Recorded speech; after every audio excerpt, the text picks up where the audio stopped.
Described as the rabble-rouser for peace, for years, Archbishop Desmond Tutu spent much of his life No to racism!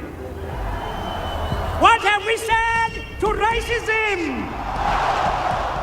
We are the rainbow people of God. committed and determined in his fight to witness this very moment. One man inspires us all. One man inspires the whole world. I ask you, welcome our brand new state president, out of the box, Nelson Mandela.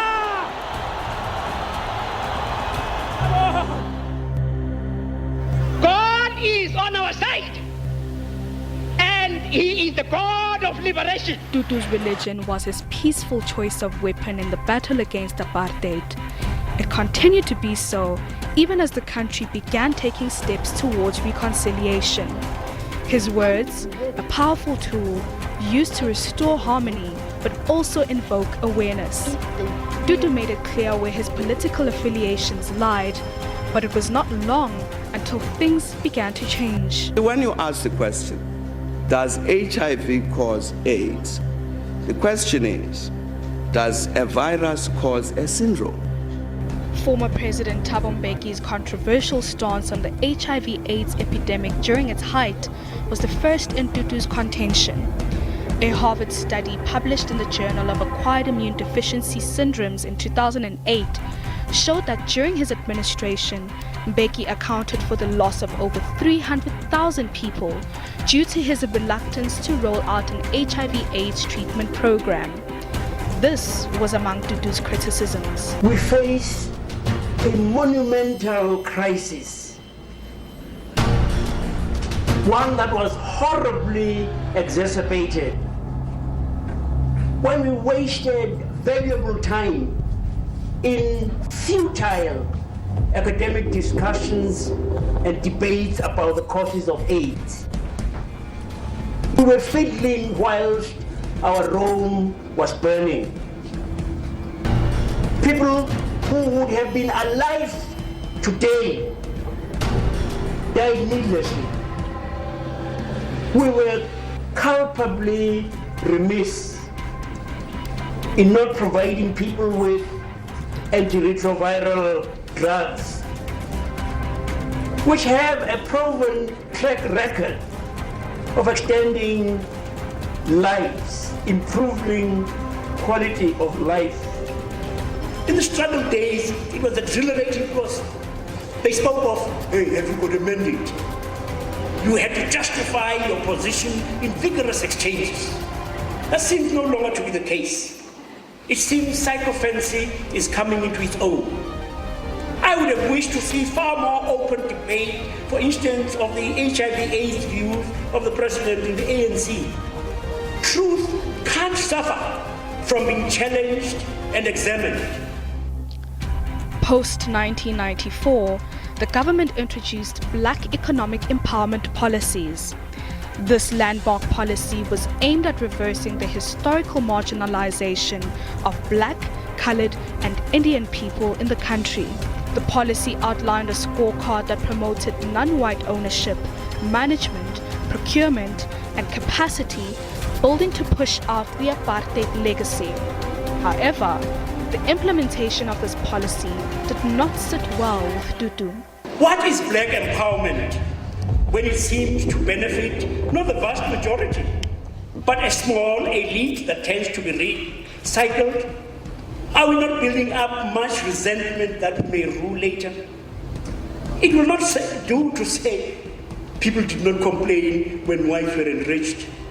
When were the old regime our standards? In a weekly letter written to ANC members, Mbeki refuted this. He described Tutu's comments as entirely false. When Mbeki was forced to resign in September 2008, His successor also faced criticism from the outset. He said it on a number of occasions that he's uncomfortable with Jacob Zuma as being president of the country.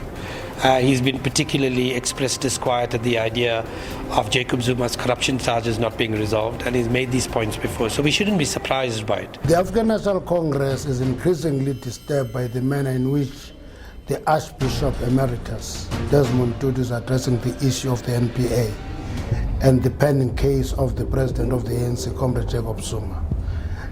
His tone and insistence on the pending outcome of the decision of the NPA suggests that he is either knowledgeable of the decision or seeking to preempt the outcome if that outcome is favoring Comrade Jacob Zuma.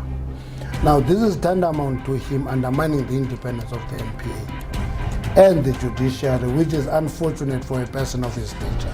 As President of the Republic of South Africa, I, Jacob Zuma, swear. Months after he was elected president, Zuma and Tutu announced that they had buried the hatchet. That amity was short-lived. This after His Holiness the Dalai Lama's visit to the country for Tutu's 80th birthday celebrations was cancelled after his visa application was delayed following the government's indecision.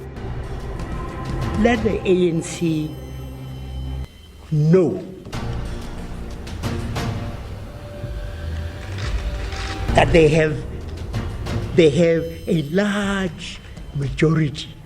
Well, Mubarak had a large majority. Gaddafi had a large majority.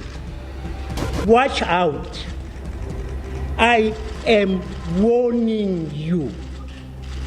Watch out. Watch out. Please watch out.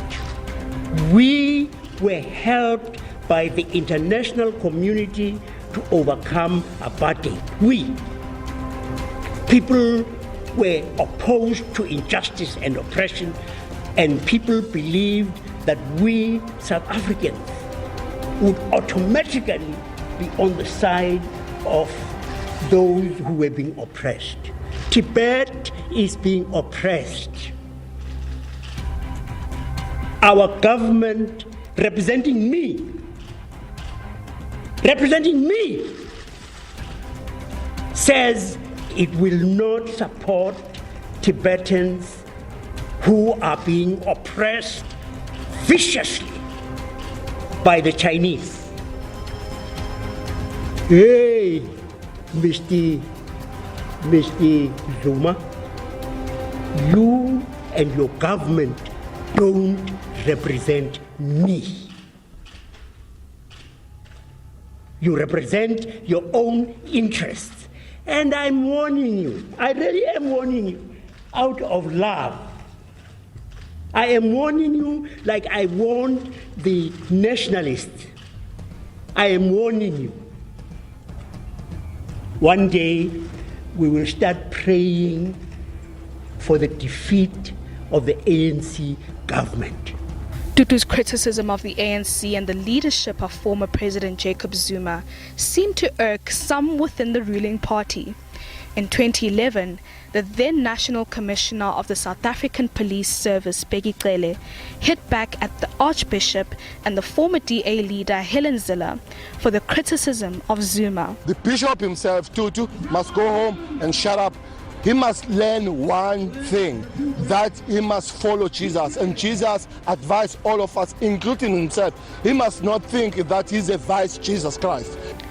In 2014, 20 years into democracy, Tutu announced that he would no longer be voting for the ANC, decrying the country's slow progress in improving the lives of South Africans. We pray regularly for you and your colleagues that this must not be a false dawn.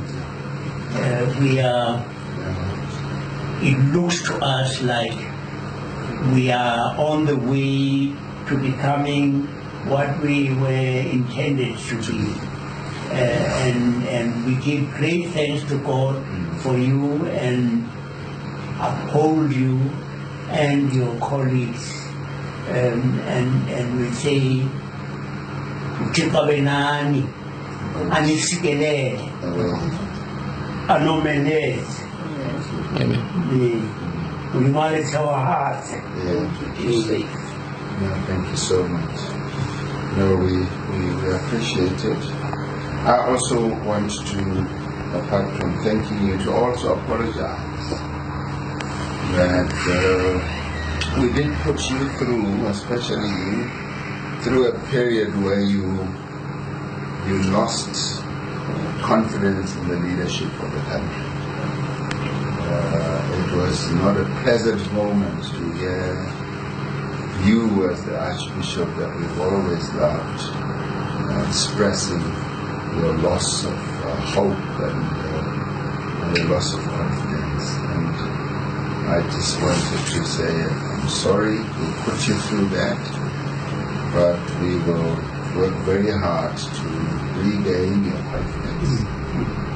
President Cyril Ramaphosa paid Tutu a courtesy visit in 2018, where he apologized to the Archbishop, assuring him that the party would work tirelessly to regain his confidence.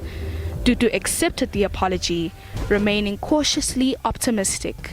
Since the visit and leading up to his death, his views on the leadership's progression on what was promised is not entirely known.